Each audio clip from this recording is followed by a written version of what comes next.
1997. gadā IBM Deep Blue dators uzveica pasaulē labāko šaha spēlētāju. Tas mainīja to, kā mēs uztveram datorus. Kas sekos tālāk? Informācijas apjoma palielināšanās ātrums pārsniedz mūsu spējas to visu uztvert un iegūt no tās mums vajadzīgo. Tieši tāpēc mēs izlēmām radīt sistēmu, kas spētu izanalizēt šo milzīgo informācijas apjomu daudz ātrāk un efektīvāk kā cilvēks vai jebkura cita mūsdienu datorsistēma to ir spējīga paveikt.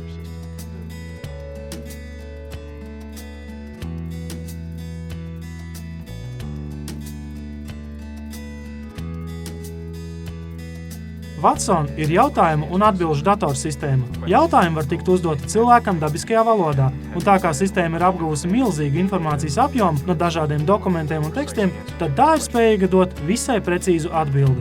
Pirms vairāk kā 4 gadiem, kad aizsākās Watson atbilžu un jautājumu datorsistēmas izstrāde, IBM jau uzreiz izvēlējās interesantu un ārkārtīgi izaicinošu formātu, kā pārbaudīt sistēmas veiktspēju. Tas ir Jeopardy zināšanu TV šovs.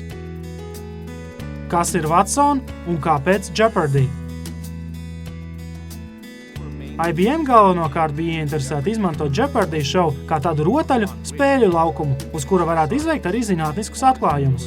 Mēs vēlējāmies iegūt sistēmu, kas spētu apstrādāt un atbildēt uz jautājumiem, kas nav speciāli radīti tieši atbilstoši datora izpratnes līmenim.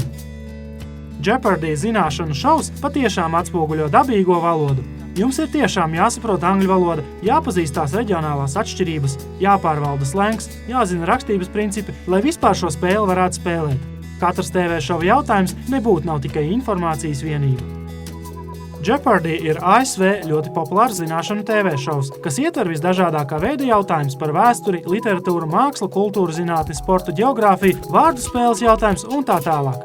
Jeopardy TV ēterā atrodas jau kopš 1964. gada. Šovam ir unikāls atbilžu jautājumu formāts, kur dalībniekam norāde tiek dota jau atbildes formātā, pēc kuras viņam savu atbildi ir jāizpauž jautājumu formā.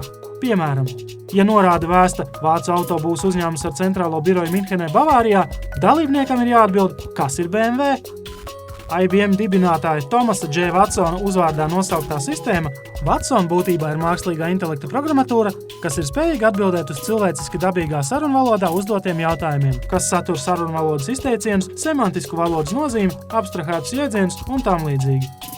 Šīs programmatūras pirmkodu teksts sastāv no aptuveni 1 miljons rindiņām, kas ļauj 2 līdz 6 sekundžu laikā uztvert jautājumu, ievākt un apstrādāt informāciju un izvēlēties atbildi uz to, vienlaicīgi arī izvērtējot dažādu atbilžu variantu kļūdas iespējamību un riska līmeni.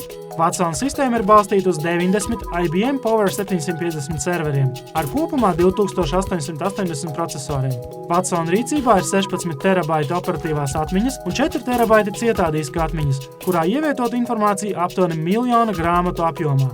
Parastam galdatoram viena Jeopardy šova jautājumu būtu jāapmaziņo vismaz 2 stundas, taču Watsons ar to spēj tikt galā 2 līdz 6 sekundēs. Es atceros brīdi, kad mēs pārspējam 50% atbilžu precizitāti, kas ļauj šajā spēlē iegūt jau kādu naudas balvu. Visi jutās ļoti iepriecināti un ierosmes pilni, taču bija jāvirzās tālāk.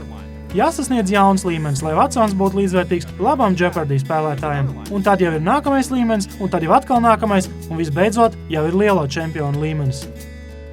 Tomēr datorsistēma paliek vien datorsistēma, un arī Watsons mēdz kļūdīties. REM's It's the End of the World as We Know It, 2 of the men with the initials LB. Watson? What is I feel fine? Ooh, no. Slikti ir tad, ja Watsons spēles vidū vienkārši nojūg un iestrēgst. Tas ir tas, ko mēs nevēlamies. Taču otrā vēl nepatīkamākā lieta ir, ja rodas kāda kļūda un sistēma sāk domāt pilnīgi nepareizi. No. What is taxi to the dark side? No. What is artificial sweetener? Come on now, no. What is milk? No. Very nicely done. We both beat them. Good for you! Humans! Taču kopumā IBM Watson sistēma ir attīstījusies jau tik tālu, ka tā ir spējīga cīnīties un pat uzveikt arī spēcīgākos pieredzējušākos Jeopardy spēlētājus, kas vidēji cenšas atbildēt uz 70–80% jautājumu, un viņu pareizo atbilžu īpatsvars ir 85 līdz 95%. Daudzi cilvēki skatīsies šo Jeopardy šovu, skatīsies, kā Watsons cīnās šajā šovā, skatīsies, kā cilvēks sacenšas ar datoru. Taču patiesībā visinteresantākais izaicinājums ir mūsu centieni radīt spēcīgu jautājumu un atbilžu sistēmu, kas principā izmainīs veidu, kā cilvēki mīja darbojas un sazinās ar datoriem un iekārtām. Es domāju, mēs revolucionizēsim daudzas nozares.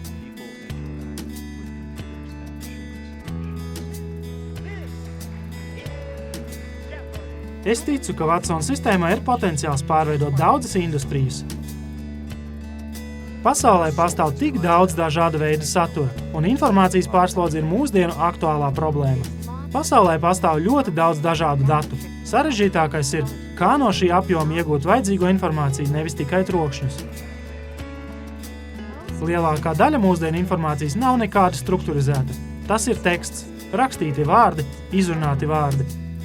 Un te tālāk nāk Watsons. Iztēlojieties cilvēku, kas ir spējīgs izlasīt neierobežotu dokumentu skaitu, spējīgs to visu saprast un spējīgs šo visu informāciju saglabāt savā galvā. Un tagad iztēlojieties, ka jūs šim cilvēkam varat uzdot jautājumu. Tas ir tas, ko šī sistēma spēj jums dot. Watsons dod iespēju visu šo informāciju apstrādāt un ļauj atrast burtiski adatu sienu kaudzē. Tas ir noderīgi. Šis ir datu laikmets, un ja jums ir dati, un jums ir arī instrumenti, kas ļauj šo informāciju izprast, jūs varat lietas paveikt labāk. Biznesa cilvēki teiktu, ka mēs tagad procesus varam paveikt daudz efektīvāk, produktīvāk un optimizētāk. Citi teiktu, ka mēs varam pievērsties dažādu sociālo problēmu risināšanai. Dzīve tiešām lielā mērā sastāv no jautājumiem un atbildēm. Un Watson sistēma mums var palīdzēt iegūt šīs atbildes, padarot gudrāku mūs katru individuāli un padarot gudrāku arī visu pasauli.